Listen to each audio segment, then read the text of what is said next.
if you plan for it correctly, it is the best time in life. Absolute best time in life. The only person you have to satisfy is you. You could go on all these great adventures that you never got to go on before on your terms. And it is just the most exciting period. And if you're still looking at it through the lens where this is a period of decline, you're going to miss a golden opportunity. Welcome, everybody. It's time once again for the next chapter with Charlie Hedges, as he explores turning the page on his life and yours.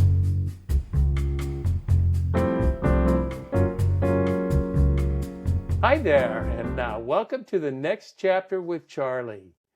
My special guest today is Gregg Lunceford. He's an author, financial planner, and lifestyle design consultant.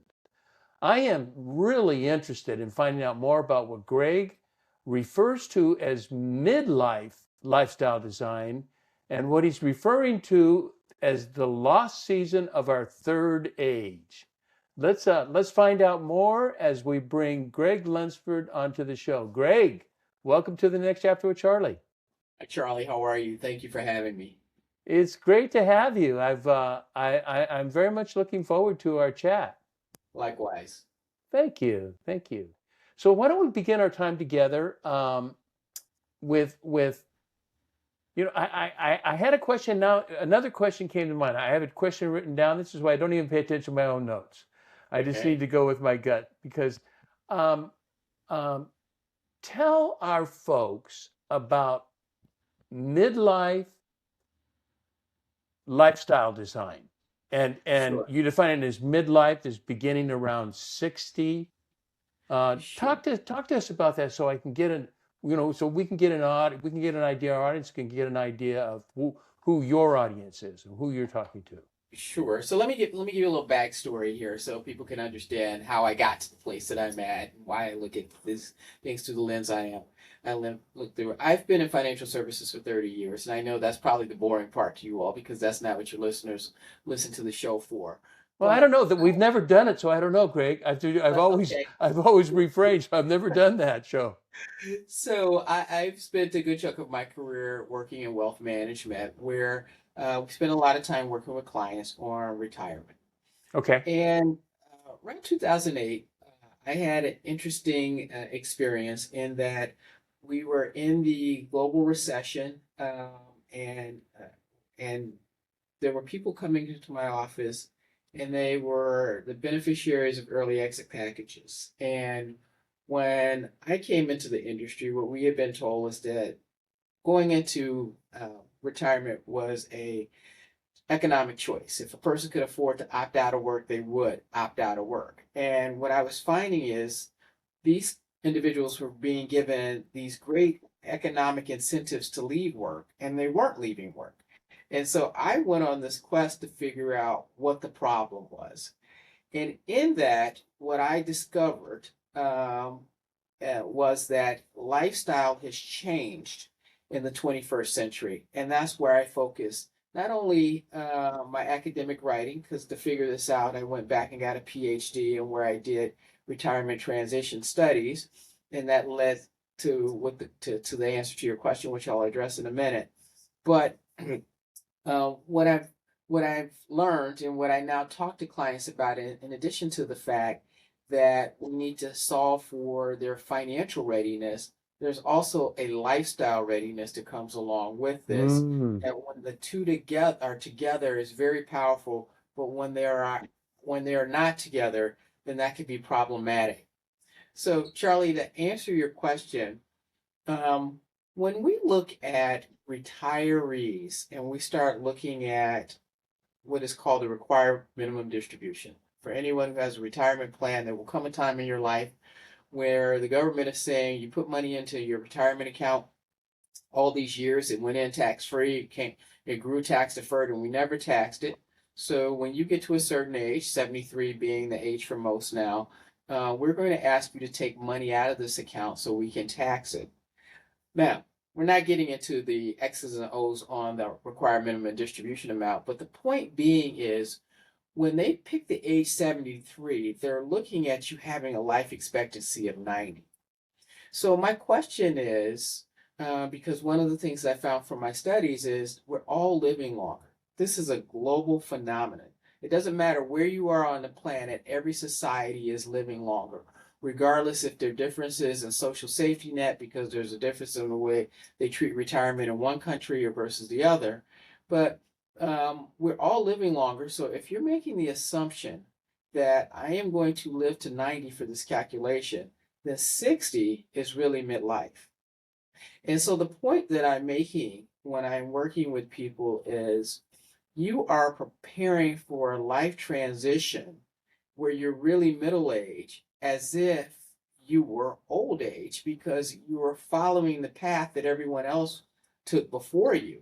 And their longevity, their lifestyle, their ability to contribute was much different than yours. Oh And my. so if we can figure out how to do this in a way that is unique to the individual and the times we live in, it could be the most dynamic part of your life.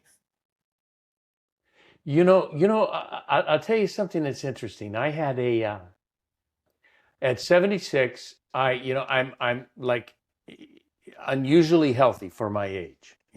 I just don't have issues. Although I tested out and I have, which everybody 70 post 75, I'm told literally every male will have some form of prostate cancer. It's just, it just happens. But what they do, because prostate cancer is so slow in maturing, that it's a 10 to 15 year before it could become the kind of cancer that could become troublesome. They mostly put you on a watch list and they just, you go into observance, so they observe, how the cancer is doing. Well, my doctor told me, said, Charlie, I know this sounds weird coming from a doctor, but you're too healthy. We're going to have to put you through radiology because I think you're going to live longer than 10 to 15 years, health wise. And so so that just right there forced me to think at 76 that 90, that 90 is a real legitimate age for me to ponder. And I have not done that. That's a recent thought to me, Greg. That's exactly right. So how do we prepare for that? And what does that mean? Because this is the first time that a person probably can spend more time in retirement or having a period where they're operating under their own personal freedom than they did when they were working. And if we don't even, one, recognize the phenomena and two, don't plan for it, it could be a troubling period because retirement, which I've learned from my studies, is not a joyous transition or an easy transition for a lot of people. One, because of how it's perceived. When retirement systems first started out, it was really just a way to move older employees that management didn't want. They would prefer a younger employee because we're in an industrial era and work was more physical. And so, what would you rather have? Would you rather have the 20-year-old swinging the hammer or the 45-year-old with arthritis swinging the hammer? Yeah. And so, a lot of people felt they were being displaced, they were being devalued, things of that nature. And it wasn't until like the 80s where retirement sort of became cool. And that was because we had a global recession. And so a number of companies, like the scenario I just gave you in 2008, but the 1980s were a period where there's global recession where they gave people early retirement. And so now you were given, instead of waiting to 65, maybe you were let out the door at between 55 and 65. And so you had a 5-year, 10-year extra on this pension that the company gave you. However, what they weren't anticipating is that people would start living longer. Healthcare got better. Every decade, we get about 3 years added to our life. And so what occurred was you started getting these people that you thought would not live beyond early 70s, start living until their 80s, and you retired them out in their 50s. And so now you got to pay for their lifestyle for 20 plus years. And this is where you started to see the elimination of pension plans in favor of 401k plans, where the responsibility for the monthly payment fell on the employee, not the employer. And so that's when retirement started to become cool because people started to think about, hey, I got this extra time. What do I do with it? And so this concept of a bucket list came up. If I got 5 extra years, if I got 10 extra years, then I'm gonna play a bunch of rounds of golf, and then I'm gonna, do all this vacationing, or maybe I volunteer a little bit. But it was really, let me hurry up and get all these things done before somehow my ailments catch up with me. Fast forward to where we are now. If you're exiting out at that early 60s, sometimes late 50s period, even if you went to mid 60s, but you can get to 90, checking off a bucket list, you're going to go through it pretty quickly. You And go through it quickly, my friend. You go through you it go through quickly. it quickly. And what is happening is a lot of people get to that point and they go, I'm bored with those things. What comes next? And this is a new undefined period. And academic researchers refer to as the third age. It's not commonly talked about as much in the United States, but what the third age is this period where you're no longer transitioning from youth to middle age to old age, but you now have this life bonus of about 20 years. So you're actually going from youth to middle age to the third age to old age. And what the third age is this undefined period that other cohorts haven't gone through, where you are healthier than you've ever been, maybe not, but you are wiser than you've ever been before. You probably have more financial resources than you ever had before. You should have less obligations to other people than you had ever before because you're done raising your family. In some cases, you may still be helping with elderly relatives or loved ones, but you have all this flexibility and freedom. And for the first time in life, you get to pick what it is you want to do, who you want to be, how you want to do it. And you have Mhm. all these resources that you didn't have before, and you don't have to rush through it. And so there are people who thrive in this period because they find ways to sharpen who they are or redefine who they are. And there's some people who struggle through this period because it's really hard, trying to figure out how to shift the identity they once knew into something new that causes them to thrive. 40% of people who go into full retirement actually experience some form of cognitive decline or anxiety, depression, something like that, simply because they can't make the adjustment.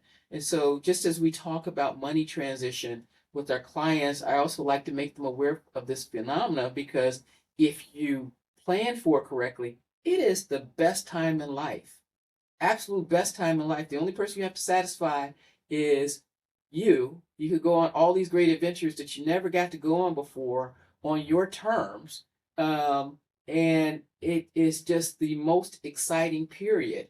And if you're still looking at it through the lens where this is a period of decline, you're going to miss a golden opportunity. Oh my goodness. You know, I work with a concept, and I've done this for a number of years, the concept of the seasons of life. And and I have almost arbitrarily, with a little research, but arbitrarily sort of set up that life begins at 20, and that is the spring season. And um, 20 to 32-ish is a time of planting seeds. See what lands, see where you fit, see how you work with society, how you work culturally, work-wise. And then there's at 32 to around 50 to 60 is the next season, and that is the summer, where that's your high productive season. And then we live exactly according to what you say. We live as if the next season, we have been taught in retirement that the next season is winter. That we go spring, summer, winter, and everything is barren. We have no hope. We're old, we're gray. But we lose sight of, as you have put, the most beautiful season, which is autumn. The colors are wonderful. It's cooler. You're slowing down. You're more observant. This is a time to appreciate and enjoy. And because we're still bright, and many are still very physically active and physically in good health, and they can do things. And it is not a winter, but if you treat it as a winter, you know, you either you wrote or told me, I like this line, it's not about living long, it's about living well. That's exactly right. And so I when like we that a lot. it is so true. And so what I am trying to do is help people understand, and using some of the research, and I think other people are starting to pick it up a little bit as well, that this is a period of time that you should long for. You should absolutely long for. You should Right. always plan for it. And and understanding work is a key part of understanding what to do next year. So, and I'll dive in that a little bit. And that's why I wrote a book and we call it Exit from Work. There are things that work provides. We look at it for its economic benefit. And because when we go into work, we got to pay our bills. We got to pay college tuition for our kids. We have to, plan for our health care and things like that. It's not until the end stage of a career, and that's not means it doesn't mean that you have to end a career. That's the other thing we need to understand. If your career gives you joy, in this life bonus period, you continue to do what you're doing. But it's not until the end that we start to recognize some of the non-financial benefits of work.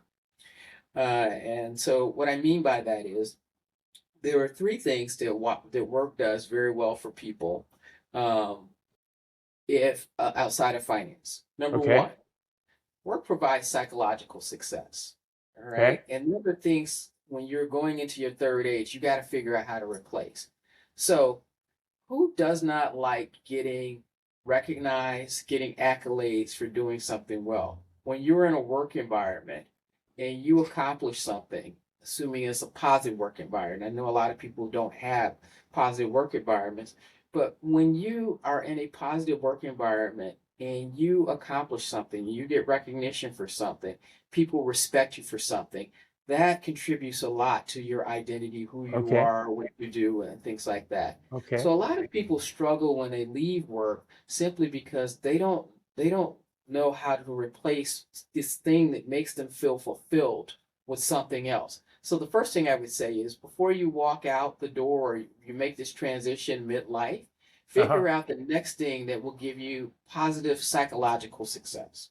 Okay. Is that what you talked about, meaning and purpose, or is that Uh, different? That's they're all go together. So it's meaning, purpose, what makes you feel good about yourself. A lot of people refer to it as your work identity. So work identity can come in three forms. First one could be in alignment with a profession. So everywhere you go, even if you're at work or not, if you have certain titles or something like that, that's what the community recognizes you with. So you're Dr. So and so when you're in the operating room, but when you leave the operating room and you're in your place of worship, you're still Dr. So and so. So a lot of times there may be a hard time breaking into that next phase where you leave work because you go, I no longer go in the OR. Am I still Dr. So and so? I no longer go in the courtroom. Am I still attorney so and so? I no longer go in the classroom. Do they recognize me as Mr. or Miss, the teacher? When I go to the ice cream shop where the students used to come around me, will they still think I'm cool? So there's an association related to title. The other association for work identity could come from brand. So you may be the person in your community that's recognized because you represent a stellar brand. You could have the number one position in the organization or the last place position, but they associate you with brands that they view have a lot of value and place a premium on who you are or what you do. Maybe Google means that you're really smart, even though you may not be an engineer at Google, or being at Nike means that you're a good athlete, even though you may not even work in that department, Right. right? So there's an association with the brand that you work with, and the third association that contributes to work identity is maybe the role you play in an organization. So if you are a manager and your identity is people coming to you for advice, for you to give them guidance, for you to show them how to execute, and now you don't have that team coming to you every day, Hmm.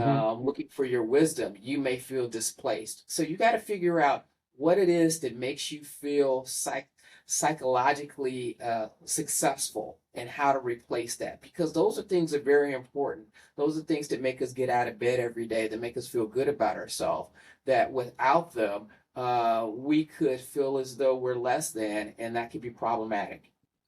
I'm wondering as you talked about brand, work identity, and I'm sorry, I don't recall the third one, So, but so but work there. identity comes three ways. Is the title? It could come through the brand of the organization, or it could come through the role. Okay.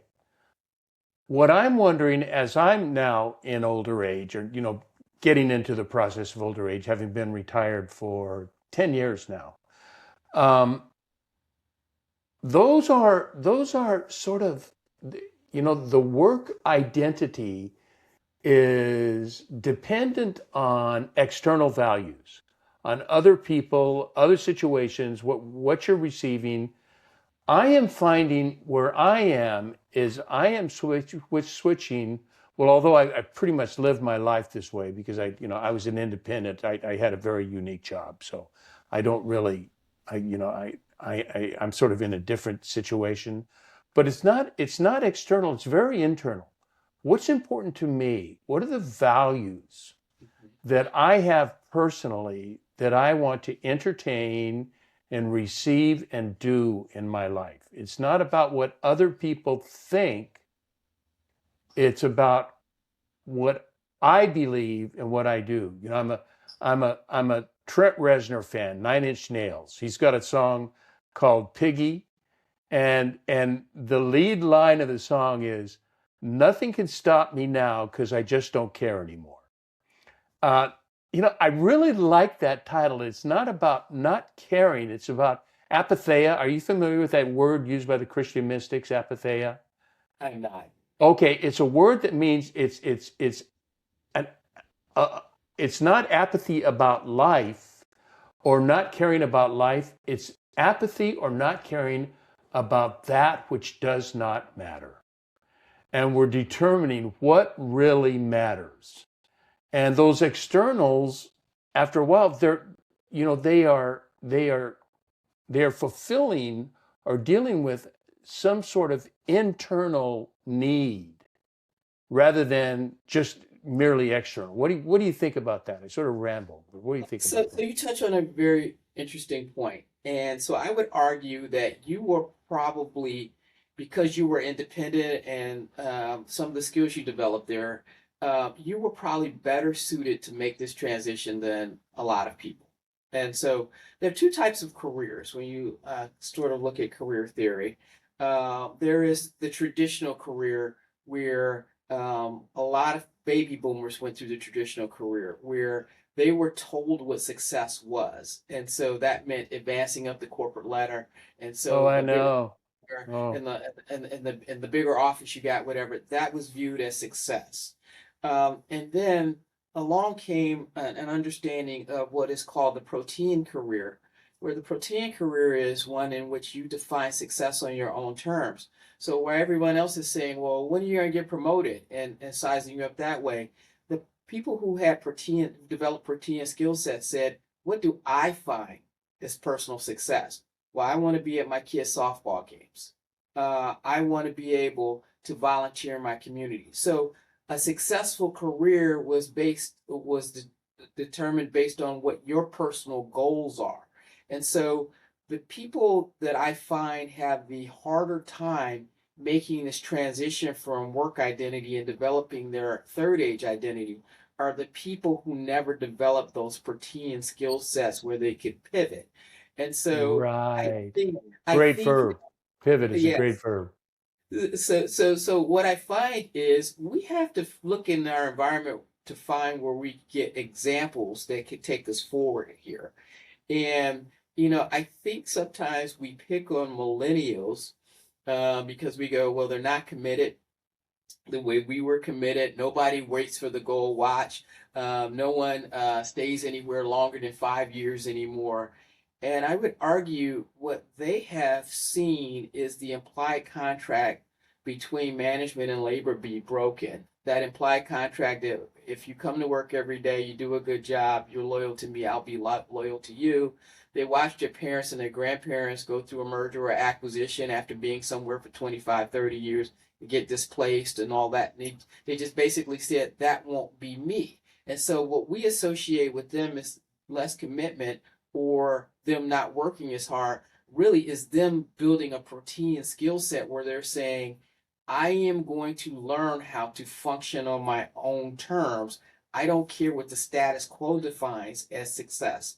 I am going to define my own success. And so what I find is when work stops or work is disrupted, they are easier, or people who have these protein skill sets adapt easier to change and find that next thing. They view their careers as boundaryless, and therefore retirement transition or third age transition, not that it still isn't challenging, but they at least come better equipped. You know what I think? I think, you brought up an interesting idea, and that is the idea of the millennials. And it is for older people, it is very difficult to understand the millennials because they don't fit in our cultural paradigms. However, when I was in my early 20s, I was late teens, early 20s. I was at UCLA in 1967, 68, and I was a hippie. We were taught to question. We Right. were taught not to, because this was, we were the revolutionaries. We were taught not to abide by social mandates. And I view now, when I see millennials, I look at them and I see me. I don't agree with so many of the things. I mean, I would not do exactly what they do. And yet, I appreciate where they are going because they're thinking differently. They're looking at my life and they're making determinations for their lives based on the lives of older people in society. And they're saying, this is not for me. And so I really appreciate it. For a really interesting example, and I don't get political on the show, but is Mamdani. I'm a very open-minded conservative Republican, but I mean like extremely open-minded. And while I may not agree with this so-called socialist, not so-called, they are socialists with the socialist movement, I may not, I may see the pitfalls of that. I also see these are kids, to me, in your 20s, you're a kid.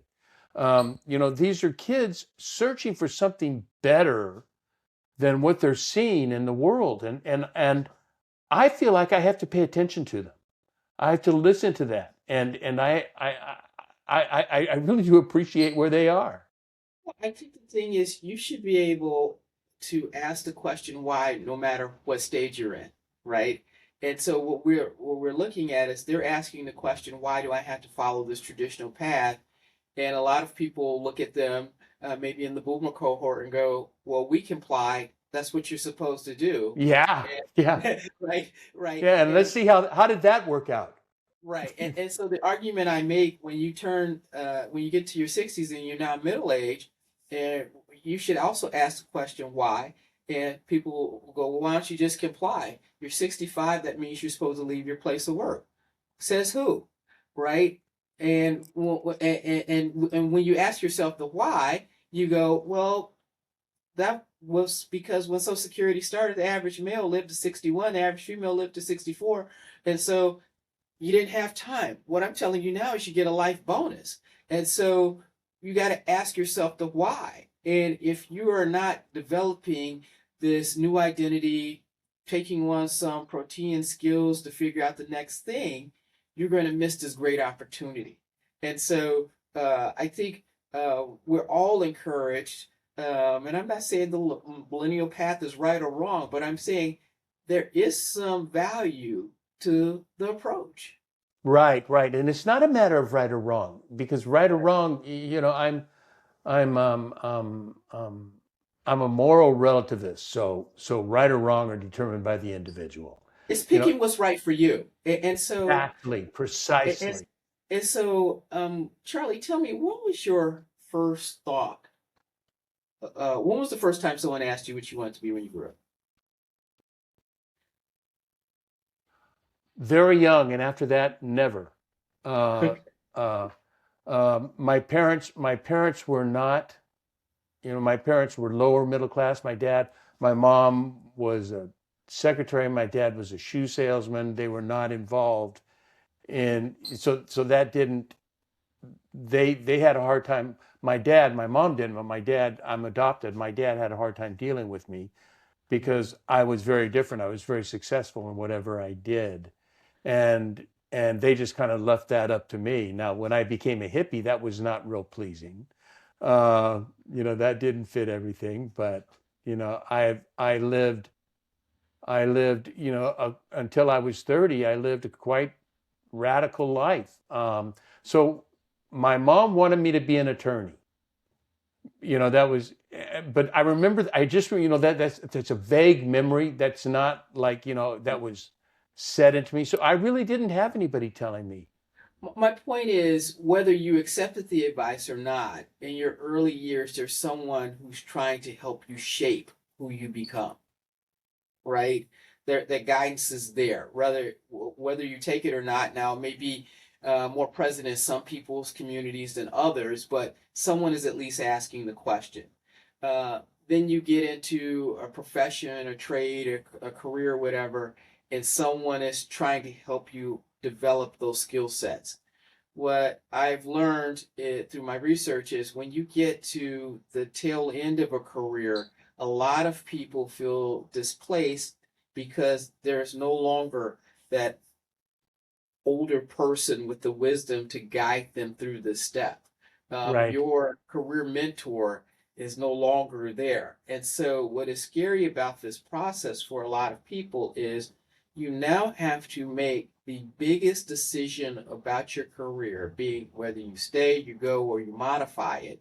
And for a lot of people, they don't know they have the option to modify it. And we can talk Right. about that a little bit more. Right. They feel as though they're being put into this, have to make a binary choice. Either you're in or you're out, right? And if you decide to leave, you can't come back in the capacity you came. This is irrevocable. So for the first time, you're making a career decision without guidance, and it has severe penalties if you get it wrong. That is very scary to a lot of people. Oh my And goodness, yes. And and so that's so what. So let's. You know what I'd like to do? I'd like to do a little bit of using your verb. I'd like to do a little bit of a pivot, and I would mhm. like to talk to people about. You gave me. I don't know if you listed these three or this is what I interpreted, but in middle age planning, you had three elements that you suggested that I got it. I don't know if I got them right or not, but one was financial planning, which you do Right, have to have financial planning. I mean, right, that's crazy not to. right. The second one was socialization or shared relationships. So And the we, four in total, the financial planning is definitely correct. The non-financial, there are three of those. So one, finding psychological success. right. What That makes you was tick. that was So included in my notes, by the way. socialization, which we should talk about, is another one. Work gives you socialization. Even if you work with people you don't particularly enjoy all the time, gives you something to laugh about when you get home. Do you know what this person did again today?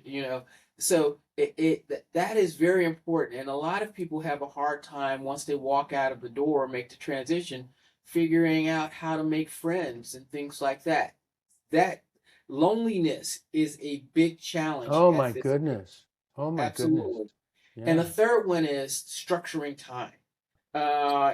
Even if you hate work, it gives you, you're accountable for being somewhere, doing something throughout the day. If you've ever been had a little time off, right, or been on a vacation, about that ninth day, you're like, well, I've done everything, right? What's to do next? And so that's when it becomes really, really hard for a lot of people is finding structure in their day. And so where I try to enlighten clients and work with them is, yes, we have the financial wherewithal to do what you want to do, how you want to do it, when you want to do it. But if you don't put these other pieces into place or understand what they should be before you make the exit, you can burn up a lot of money trying to figure out who you want to be. And this is where you see people. This is where you see people make bad investments. Oh, I'm gonna open a restaurant and see if that works out with no plan, and then all of a sudden that goes bad. Or Yeah. maybe I'm going to live in another country, but you didn't really well research it, but you just don't know what to do. You can burn through a lot of money trying to figure that out, or you And a get lot of energy, not just and a money. lot You of can burn a energy, lot of energy. or you feel devalued, you get depressed, and you're going to spend a lot of money dealing with physical ailments and things like that that come along that are associated with that.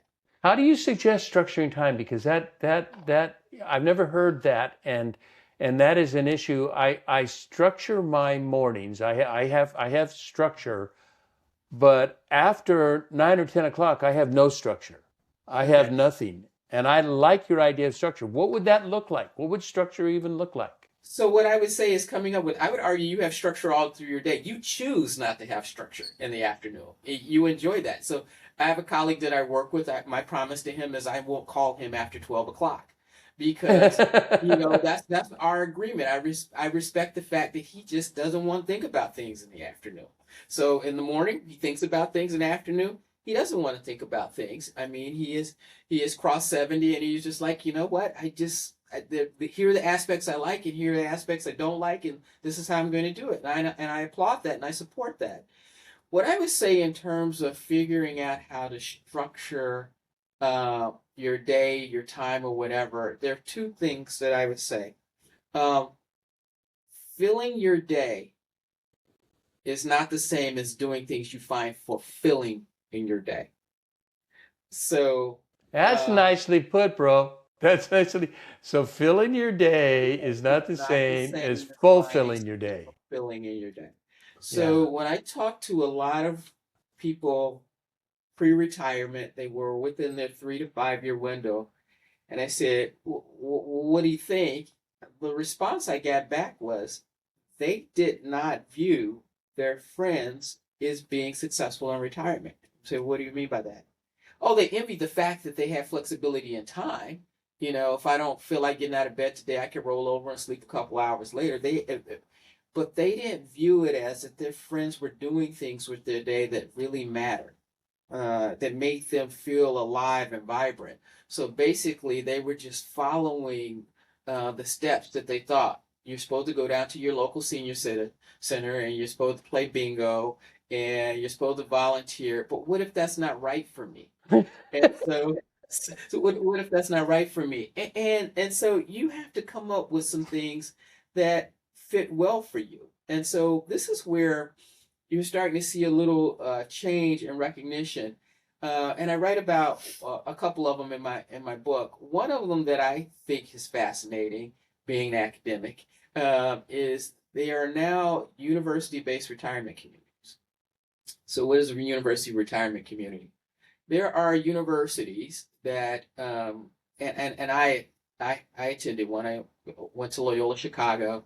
They have a retirement community on campus where they encourage people who are alumnus of the university to come and live in this building. And you don't have to be an alumnus, but they encourage you to come live in this building. Well, how is that positive for a lot of people? First of all, it's just like you showing up for college when you're 18 and this is your first time, your adult experience, and you got to figure out how to make new friends and find your way or whatever. The thing about university-based communities is that one, you have some form of affinity because you like the university. So coming in the door, you now meet new people, and you at least have one thing in common versus trying to figure it out figure out other things. But the thing is, you could choose how you want your lifestyle to be focused. So a lot of people don't want a lifestyle of 100% leisure, which that was the picture that was painted in the 80s when people started to live longer. But some people don't enjoy that. So in a university-based community, you can go watch a lecture, You can spend time with younger people and get to know students and talk to them because you see them in the community and you do that. You can go to sporting events. If you have credentials, maybe you can even teach a class or whatever, or audit a class. And so this is a way where you can continue to develop the identity you developed. You were building because of the branding of this institution, but do retirement or life transition a little bit differently. And even you can get a campus job if you want.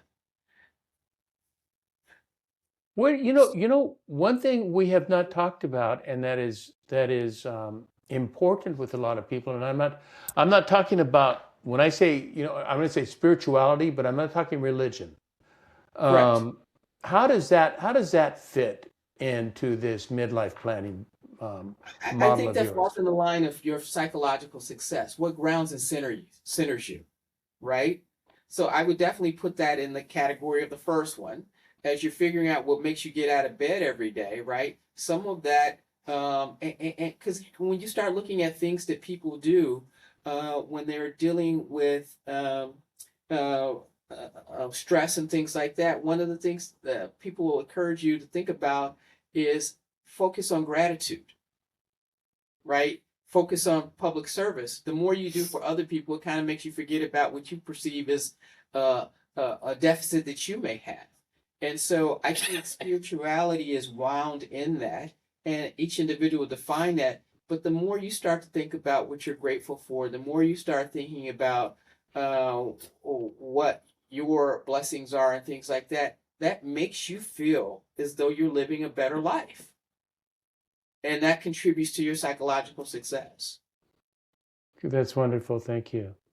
Thank you. Yeah. Yeah, I like that. I like that structuring your day. I like open-ended days, but I also I probably long for a little bit more structure. Now, it is difficult. I've been encouraged to mentor. I deal with kids in not I deal with, I get the privilege of working with kids in inner city. And I have been asked to be, if I want to be a mentor. And I say no.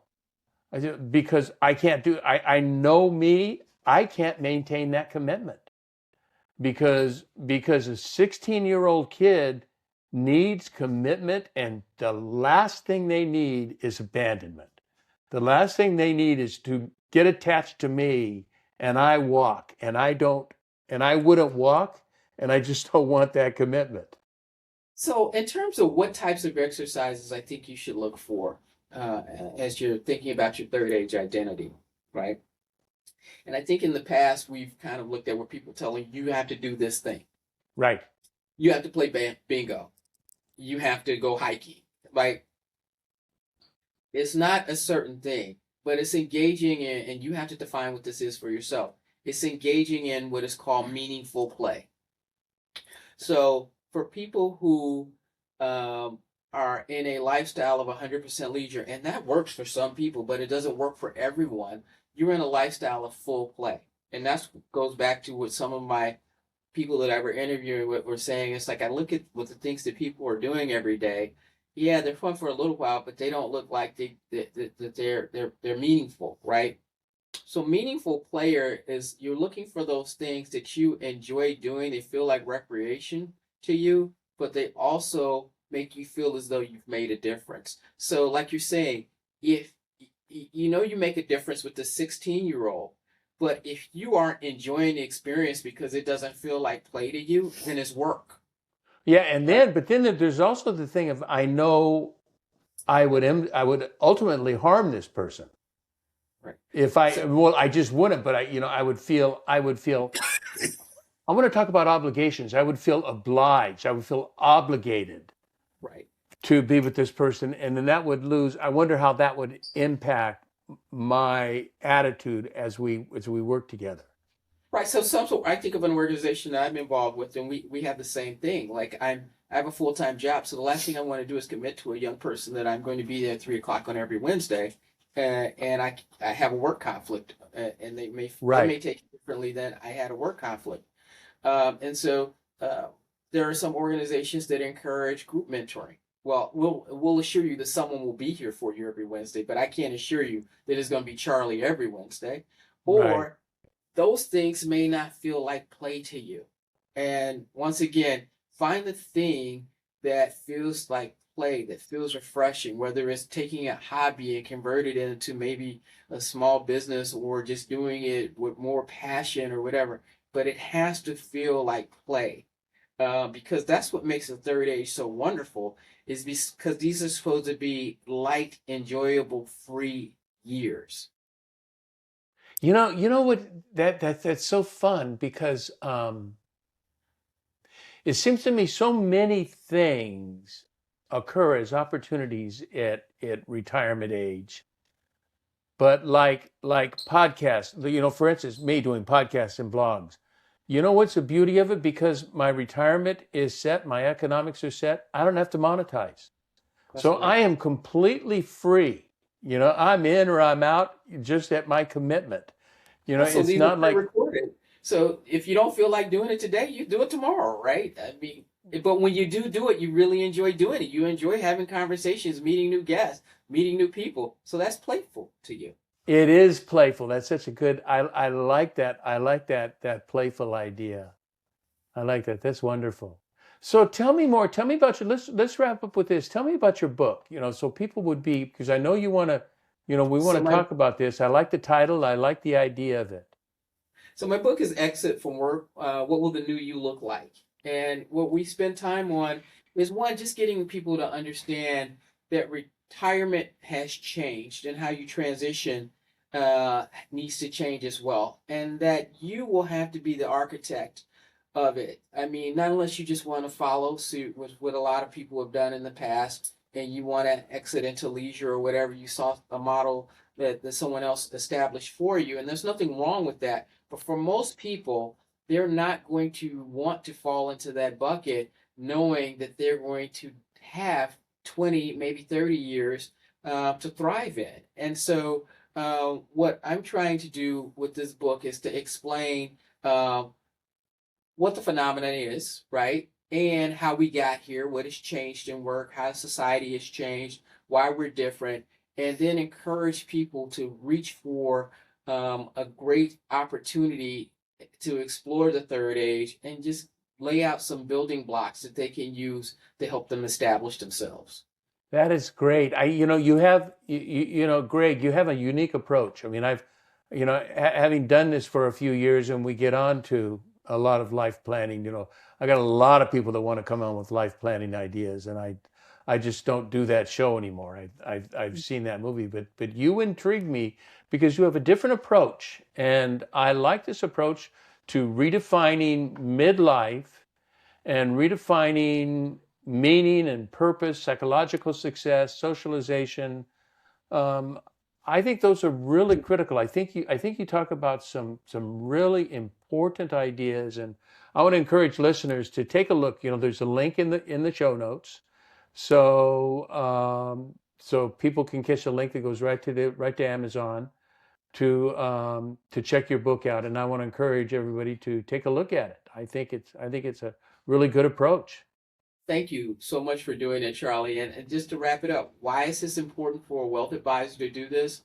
Because I believe that if you get it wrong, you can do a lot of negative things to your financial position. But if you get it right, what you've accumulated will serve you well in doing that thing that you're excited about that gives you joy.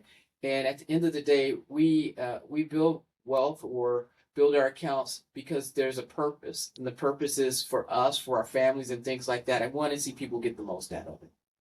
In my financial plan, which we have and I keep track of it all the time, how much money we have and what we're going to be able to do. And when we finally go totally on our, because my wife is still earning revenue, not because she has to, but because she loves to. She is somebody who's decided, I'm not going to stop work. I don't know when I'm going to stop work because I love what I do. She's found And meaningful play. she has It just found happens to pay, meaningful. it has to pay a salary, even better. Oh yeah, pay a nice salary. But we take a look. and how inexpensive you can live life. And you know where what our single most expensive line item is? It's vacations. This is the one where I just say, I'm going to put money into going out because we love to take cruises once a year. We love to go overseas, visit other cultures. And so those are very important to us. Well, I wish you safe travel and I hope you have a blast. Thanks, brother. I want to thank you so much for being on. And everybody, check out Gregg's book, Exit from Work. And I want to thank Gregg for spending time with me today. Thanks so much, my friend. You're very welcome. I appreciate the invitation. You bet. And I want to thank everybody for tuning in to the next chapter with Charlie. And until next, this is Charlie Hedges signing off. Bye for now.